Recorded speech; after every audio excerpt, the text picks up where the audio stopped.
Welcome to part 3 of my video series, Play Arpeggios on the Piano, Essential Exercises for Exceptional Results.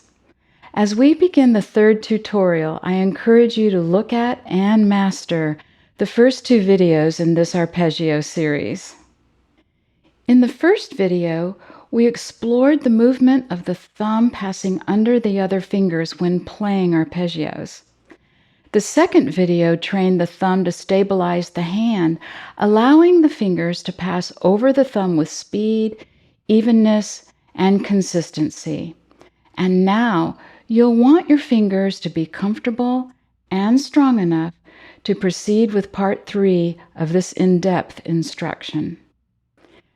As we already know, arpeggios are an incredibly important building block in playing piano music. It's a necessity if you're striving for accuracy, strength, continuity, and for musical expressiveness in your piano journey.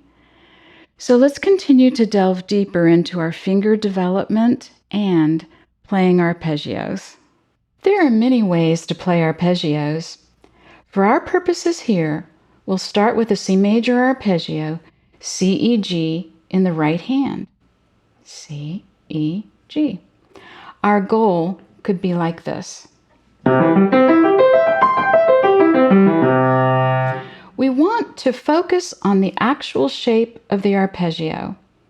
The C major arpeggio involves 3 white notes and will isolate where much of the difficulty can occur, which is this shape or positioning. It's where the thumb is under the other fingers, or where the fingers cross over the thumb. While in this positioning, check your wrist, keep it tall, not lowered. Check your knuckles to be sure that your knuckles are tall and rounded and not caved in like that. Keep your fingers tall and curved. You don't want that position. While holding the thumb, we're going to do what I call the back and forth exercise. To demonstrate, I'll name the fingering so that it'll be easy to follow at first. We'll go back and forth, starting with the second finger and moving to the third finger with a down-up phrasing. We'll do it 6 times. Thumb down, everything tall, starting with the second finger. 2 to 3, 3 to 2, 2 to 3, 3 to 2. Here's the third time. Don't rush. 4th time. 5th time. Stay relaxed. Excellent. Check your hand position again. Your wrist is tall, knuckles are curved, fingers are rounded. For the next finger combination, hold the second finger down and do back and forth on fingers 3 and 1. Starting with the third finger, keep your second finger tall. Make your fingers do the work, not your arm. This is the first time. Third. 4th. Stay relaxed. 2 more times to go.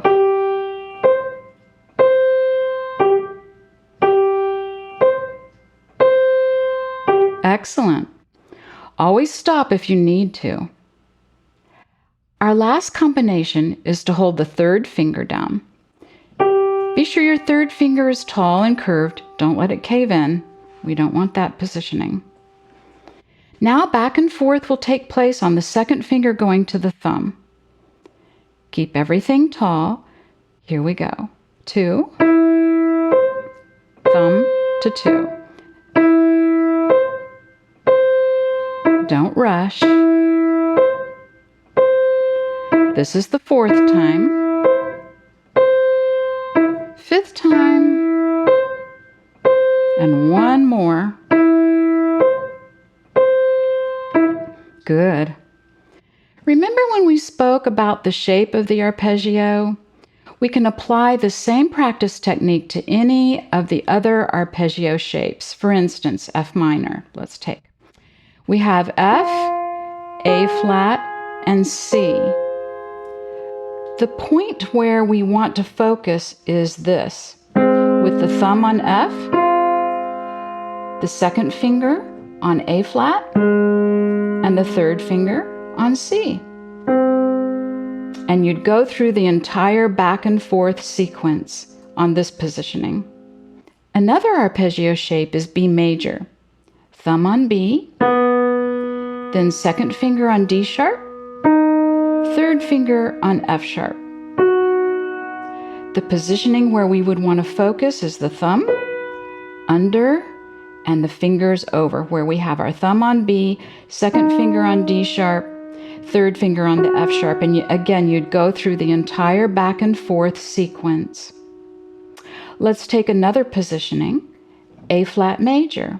Here, we would begin with our fourth finger on A flat, thumb on C, second finger on E flat. Now this positioning would be like this. We would have our thumb on the C, fourth finger on the A flat, and second finger on the E flat. And again, we'd go through our back and forth sequence on this shape. This is how to apply the technique development to any arpeggio. So now let's continue to the left hand. In the left hand, we'll again start with a C major arpeggio. And in the left hand, even though we begin and end the arpeggio with the fifth finger in this case, the shape we want to focus on is this. The thumb on C, fourth finger E, and second finger G. Our goal for a C major arpeggio played with the left hand could look like this.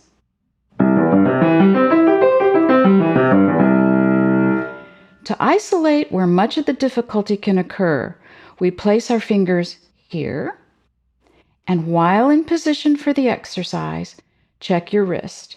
Be sure your wrist is tall, not lowered. You want to keep it tall, and your knuckles are tall, not caved in like that. Check your fingers. You want your fingers to be tall and curved, playing on the tips, and not flat or caved in. Keep them curved. While holding the thumb, let's begin our back and forth exercise starting with the fourth finger. Fourth finger to the second finger 6 times. Here we go. Don't rush. This is the third time.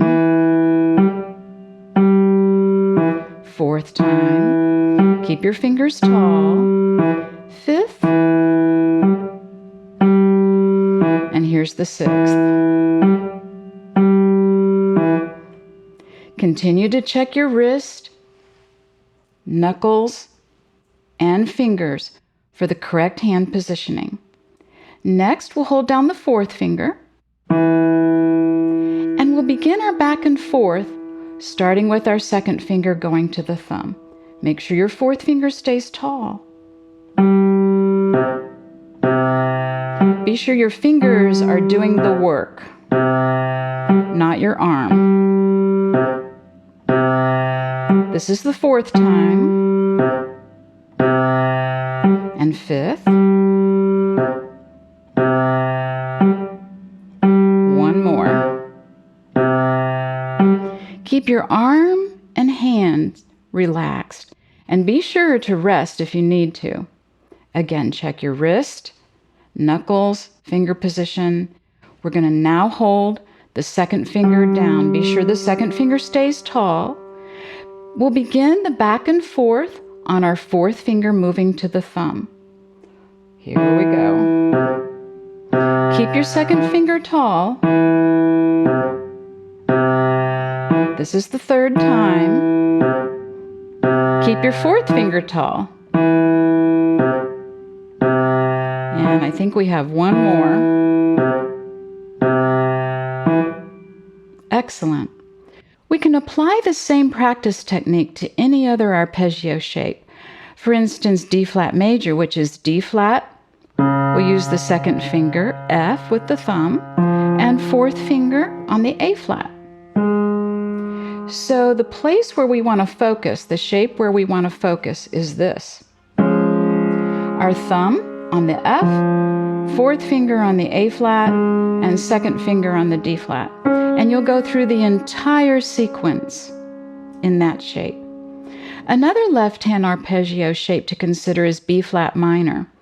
This is B flat, D flat, and F.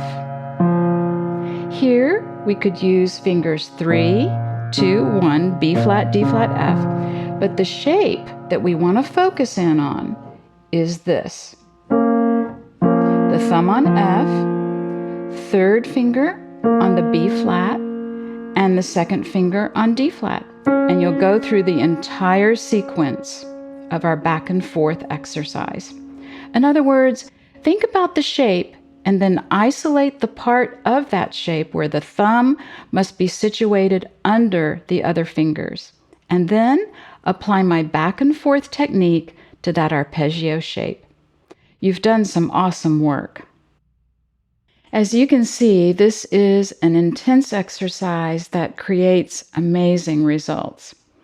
There are countless combinations where my back and forth exercise can be applied to your arpeggio practice. When practicing these exercises, you'll continue to see immense progress with playing arpeggios, and you'll gain even further development with the next tutorial, How to Play Arpeggios on the Piano number 4, Essential Exercises for Exceptional Results. Thank you for watching. Remember to subscribe so that you'll receive the latest training, teaching, and performance videos.